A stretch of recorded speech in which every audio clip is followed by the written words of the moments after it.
Welcome back, everyone, to another episode of Understable Discourse, your go-to place for all the best disc golf content out there. Big week this week. It is the 2025 PDGA World Championship week, and we're already one day into the event itself. So today we're going to be taking a look at where we're at so far, the courses a little bit, and we're going to review the opening round and talk about what potential candidates we have for the big win and who maybe have already played themselves out of this event. So let's get into it. This year's World Championships is special for a number of very important reasons. First of all, this is the first World Championship that has not been held in North America. It's not the United States because there was an event held in Canada a long time ago, but this is the first one ever held outside of North America, specifically in Europe. And you could see a lot of people have turned up to really make sure that this goes off pretty well. I think when you look at the broadcast for day one, for anyone who watched, it's the most day one spectators I think I've ever seen at any kind of disc golf event. And that makes a lot of sense because out here this weekend, there are almost 50 different countries represented by the competitors in this year's World Championships. And I think a lot of the success can be lended to the people involved in making this event possible. And by that, I don't necessarily mean the PDGA. I mean UC Maresma and his team. When you see the passion that they have put into this event and just continue to have throughout its running. I mean, 10 years ago, UC started the Disc Golf World Tour and talked about a lot of money was put into that, a lot of time was put into that, and it just didn't seem to work itself out the way they expected. And he kind of came out and said that he just felt like maybe their attempt was a bit too early. And you flash forward to now, 10 years later, and all of those dreams are coming true as we come together for the biggest international disc golf event the world has really ever seen. And I think if this day one is any indication, this could be the best event that we've ever seen.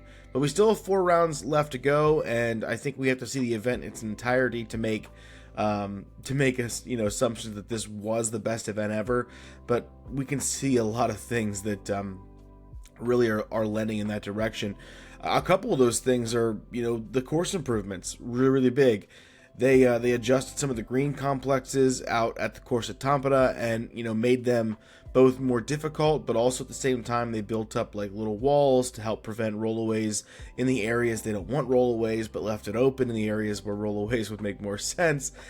They built grandstands at both courses to allow spectators to view more and just improve the overall atmosphere. I mean, they even built a sky bridge for the players off of the Beast Hole 18, so they could walk to the scoring area without having to deal with fans. The infrastructure put in, insanity. At the Beast itself, they put in brand new tee pads with follow-through panels. So you've got brand new nice turf tee pads with little panels that come after the tee pad that help with follow-through, so you're not falling off the tee pad itself.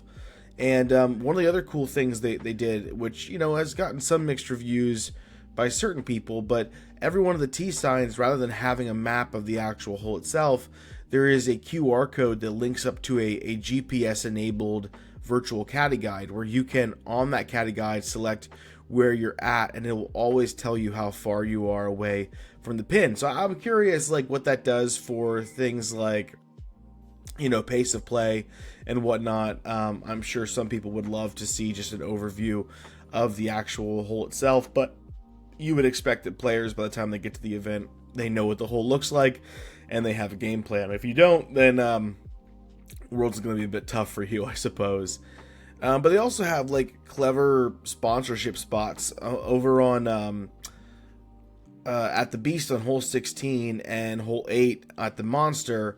Ford is a special sponsor, and they gave them a custom blue tee pad, which is really cool. I mean, I know it seems like it's something that's extremely simple, but it's neat to see a company sponsor a hole and have a different color tee pad. You can recognize it on camera every time you see it. It's really clever. It's a clever little thing they did there. And speaking of the Monster, pretty much every pro who was interviewed about it has said that it is the best course on tour, and some have even gone on to say it is their favorite course in the world or the best course in the world. And if you're going to have the best event ever internationally, you got to have the best course in the world. And then you look at the Beast. This is kind of a dramatic finish for it because it's going to be the last time that the tour visits the course before it's removed. So all things together have set themselves up for this to be what could be the greatest event we've ever truly seen. Speaking of the actual courses themselves, you've got the Monster, right? Absolutely lives up to its namesake. This is a course that the A pool is going to be playing in rounds 2 and 3. And I think we can expect top scorers to be somewhere in like the 6 to 8 under range, as opposed to like the Beast where we're seeing 12 to 13, maybe even 14 under. Today the B pool scores had a score of even come in at 1022 rated, so just to show you the level of difficulty that the Monster brings about. And it's a brutal track that's kind of cut from the same cloth as another course like Northwood Black. When we think of really difficult courses that are difficult but in a fair way, the fairways are wide but challenging, and being off the fairway is extremely problematic. And just the way they combine that with elevation change and how the greens are set up, it's a very difficult course. And just because you kind of come out of the first round, which was held today at the Beast in Nokia, it doesn't mean that your lead or your great round is safe. You have to go into 2 rounds of the Monster and protect the work that you've done, or vice versa. If you did not perform well today, you can go into the Monster and try to shoot yourself back into the competition, because they're tough courses. And if you can, perform well over the next 2 rounds, you can do a lot of work to fight your way back into the discussion itself. Looking over at the Beast, it's a historic course that I think most of us have seen at some point if we watch disc golf over the last number of years. It's been the long-standing host of the European Open, and unfortunately, like I said before, the course is being removed. This is going to be the last time that we're there, which is, I think bittersweet. Some people would say the course is a bit too easy and maybe it doesn't belong on the circuit, over there in Europe. Others would argue that we've been there for so long that it has developed its own degree of like history and prestige. So it remains to be seen what it's going to look like without that one on tour, but we'll find out. It's a really unique course because the way it's set up, the first 14 holes are just a dead sprint. I mean, you got to get all the birdies you can get in those first 14 holes. Every single one of them is readily available to be birdied, and then it ends with 4 pretty stress-inducing holes. You've got hole 15, which is just a really tight downhill shot that forces you to play something, to manipulate your disc in a way that a lot of pros don't have to worry about doing.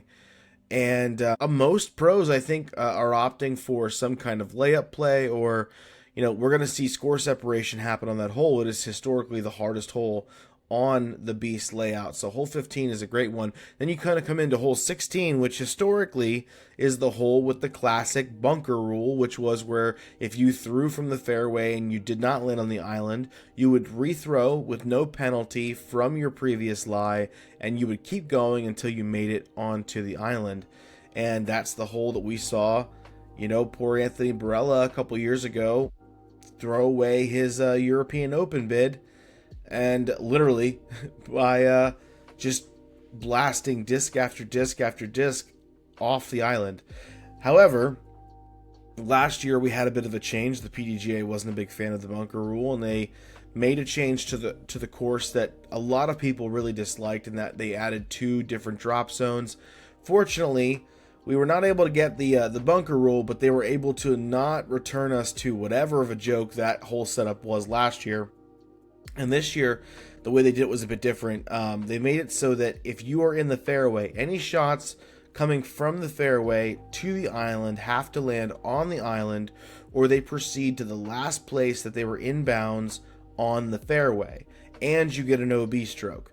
So while technically you can at least advance to where you were last inbounds on the fairway, which is a little bit easier than it was with the bunker rule, it is harder in the sense that you now are stroked for every single time you miss the island. So there's going to be a lot of very, very interesting nuance to how that's going to be played. You're going to see players probably pushing for a little more distance off the tee to give themselves an easier shot into the island. Maybe making some different selections for their shot, whether it's a backhand or a forehand, because the forehand is usually the predominant play from the fairway because of where the pin is located at. But the forehand doesn't allow you to advance the fairway very much and could leave you sitting at 280 to 300 feet trying to dial up a shot onto the island, whereas the backhand might allow you to advance a little more just in case you miss. So will be very interesting to see what happens there. Hole 17 is a pretty straightforward hole, but with the downslope to the basket, a lot of shots either get left way too high on the hill and you're left with a death putt, or if you don't angle your shot and where it lands correctly, you'll oftentimes see players skipping out of bounds. And then hole 18 is hole 18. It's a very classic par 4. We saw last year the European Open came down to hole 18 and Ricky put himself in bad position behind a tree, and that's pretty much the story of how Gannon won the European Open. So it's a great final stretch of 4 holes, and that's the course we're going to be getting for rounds 4 and 5, and we'll see what the players can do with it coming down the stretch. Now today we had our very first round. I say today loosely because it happened as early as 2 o'clock in the morning with the FPO division, and most of the morning with the MPO, or most of the rest of the day with the MPO, up until about 2 o'clock or so in the afternoon, because there were a couple weather delays for some lightning in the area. And let me tell you something, the leaderboard has been shaken up quite a bit. There were some contenders, people who were being talked about as possible, candidates for the win out here that I just don't know if they're even in the conversation anymore.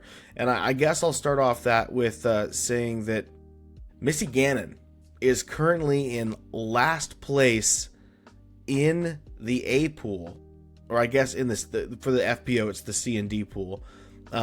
So she is currently in last place in the C pool at 10 over par, and largely that comes from not having a great front 9, where she finished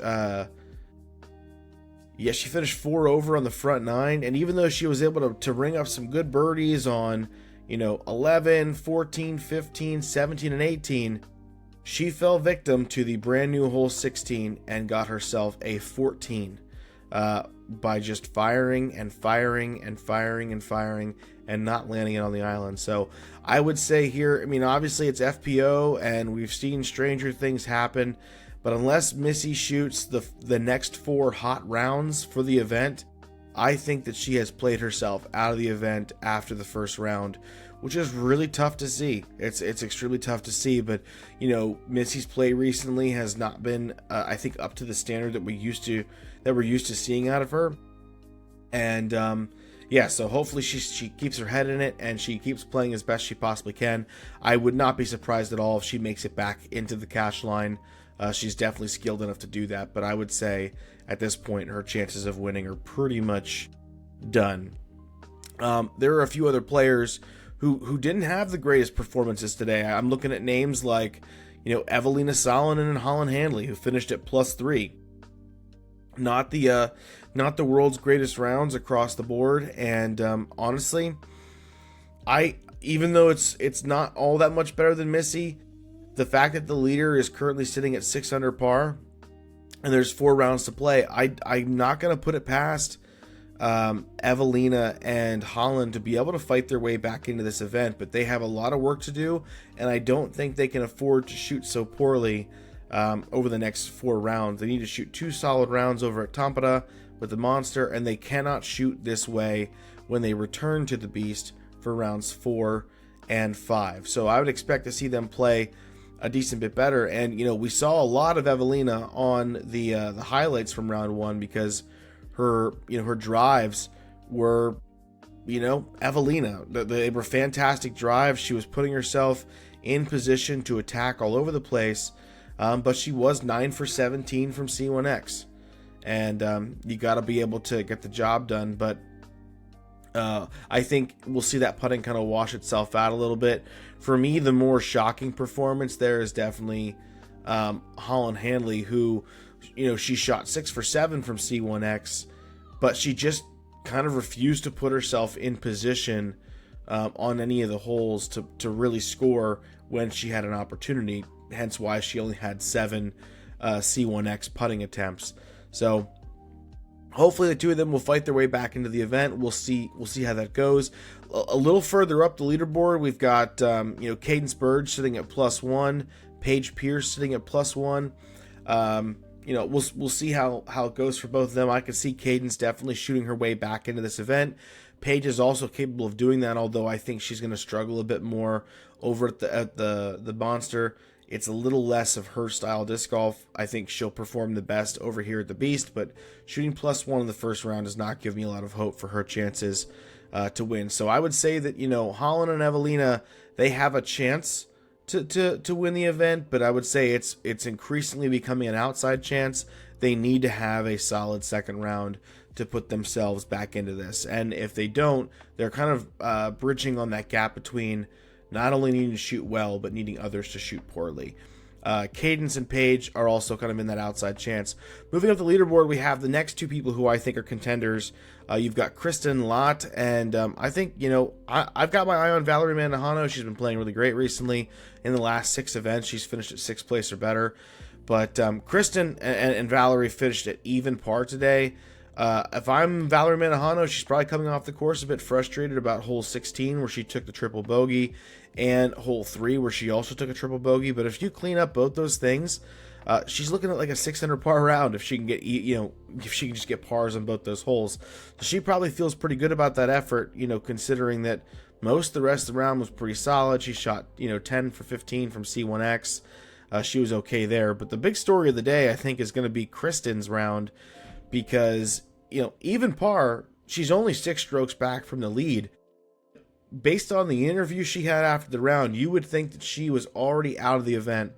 And she kind of alluded to maybe being out of the event. She shot 7 for 14 from C1X today. That's 50% on the putting green. And it wasn't so much, it wasn't like they were long ones either. Tracking her round on hole 1, she misses a 22-foot birdie putt and rolls away to 49 feet. On hole 2, she misses another 22-foot birdie putt. On hole 3, she misses a 19-foot birdie putt. So she starts the round off with just 3 misses in a row that keep her at 1 over for those 3 holes, when she could have very well have been 3 under par coming out of the first 3 holes. And when she was interviewed, this was probably the most distraught I have ever seen Kristen ever. She was basically trying to hold back her tears, not doing so very successfully, and essentially said that she's struggling from the same problems that she has been struggling with, that she did not get any sleep the night prior, and she is just dealing with incredible amounts of anxiety, and at this point doesn't know if she'll be able to even finish the event. And to see Kristen in that state is obviously not a good thing for disc golf. We want to see her at the top of her game. But she's definitely been struggling recently. There's a lot of talks about like her broken pinky toe and her putting woes and stuff like this.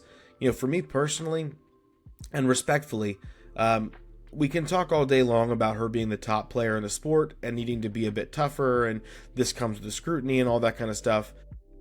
That's a whole conversation that could take place. For me, she needs to get some rest, and that's something I've been saying now for the past 4 weeks, is that she's had the toe issue, she's had the mental anxiety and the stress and all that, but she has refused every weekend to take any time off to play. It keeps putting herself in a position where she has to go and go and go and go and go and go.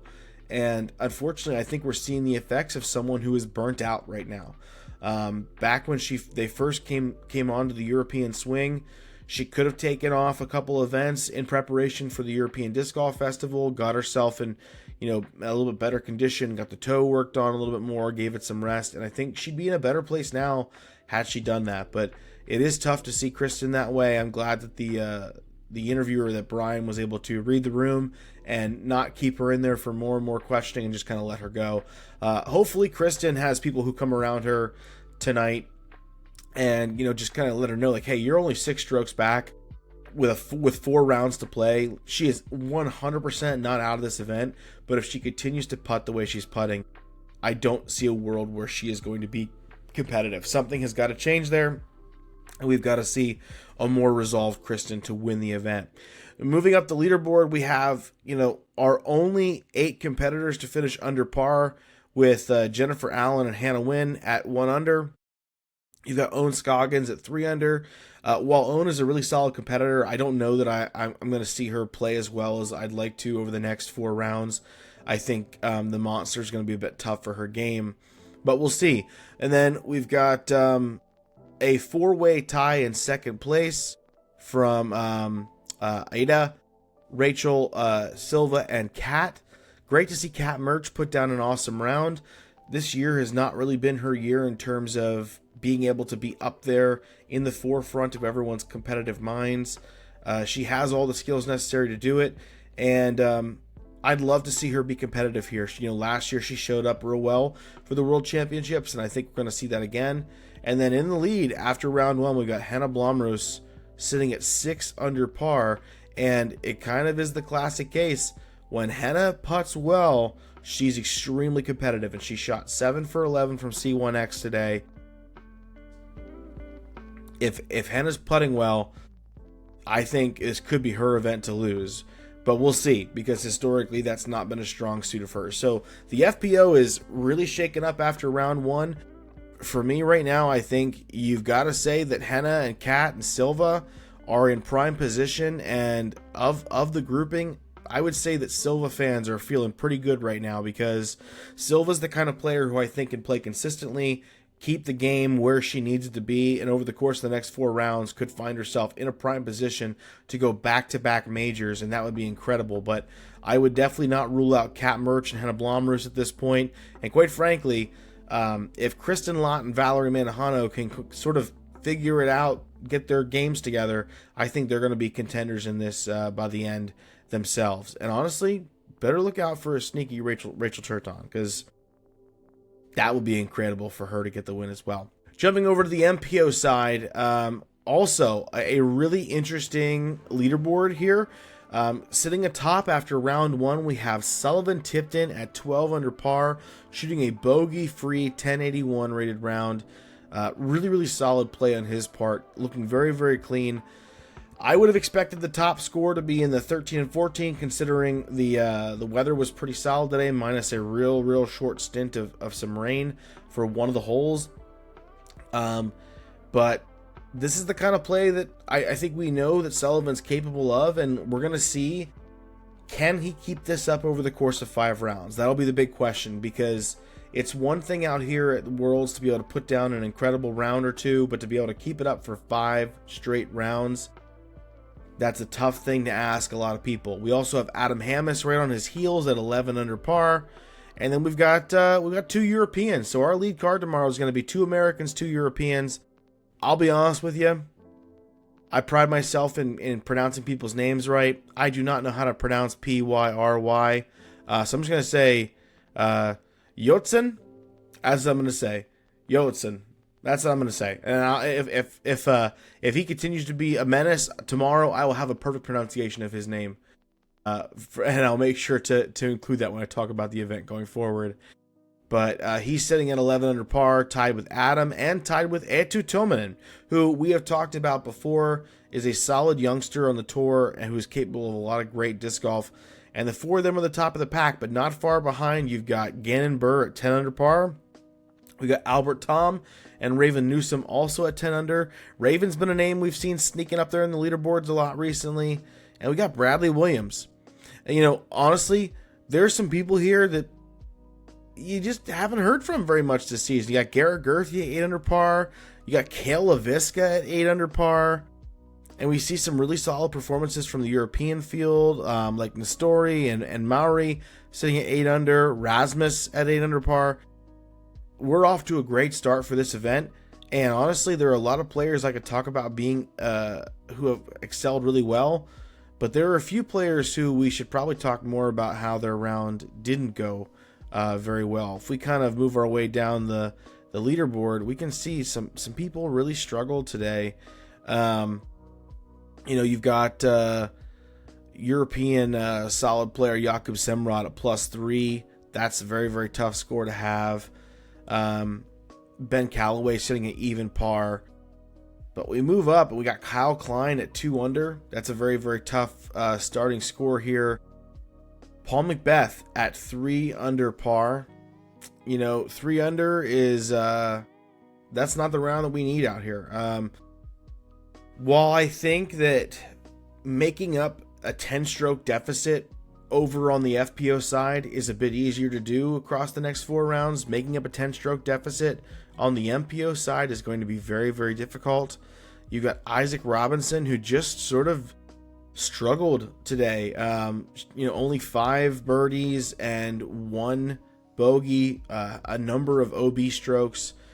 Isaac, only at 4 down, is in a position where he's going to have to play out of his mind for the next 4 rounds. And the question is, how far out is too far out? And I'm saying that 3 to 4 under par, you're in that position that Holland and Evelina are in, which is you need to come out tomorrow and you need to make a statement that you are in this, that you are around, and that you are going to be competitive. A little higher up the leaderboard, you've got Ricky Wysocki and Simon Lizotte sitting at 5 under. They've got a lot of work to do on their end. And then we got Calvin at 6 under, Eagle at 6 under, and Nicolas Antela at 7 under. So an AB at 7 under. There's a lot of players that are still in this. We got 4 rounds to go. It's going to be an incredible remaining event for the World Championships. And honestly, at this point, I think all eyes are still on Gannon Buhr. Similar to the Silva situation, only a couple strokes back from the leader.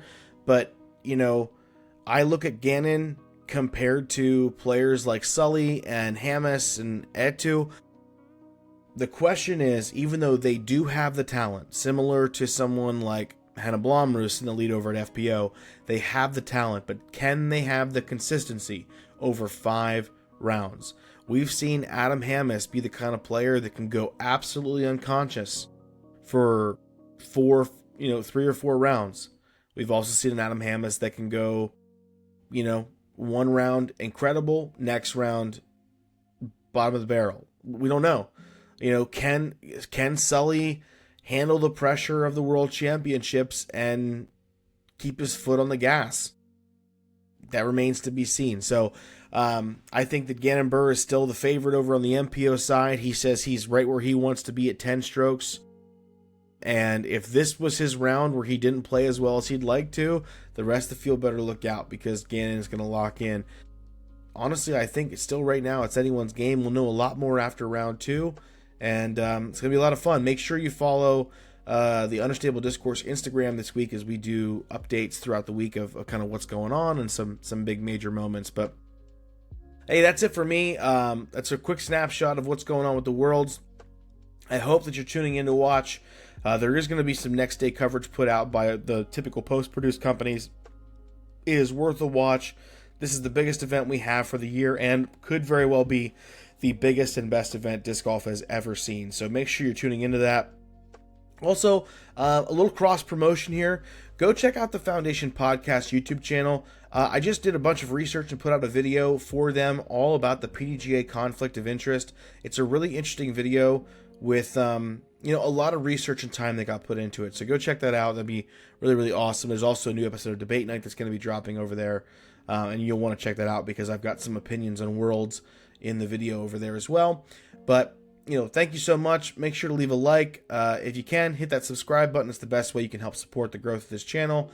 And if you're not going out and watching disc golf this weekend, make sure you play some disc golf this weekend. And guys, there's only a day and a half left. Make sure you go vote for the PDGA Global Board of Directors. Go check your email that you have with the PDGA. Find that email asking you to vote. It could be in your spam folder. It takes 30 seconds to cast your vote.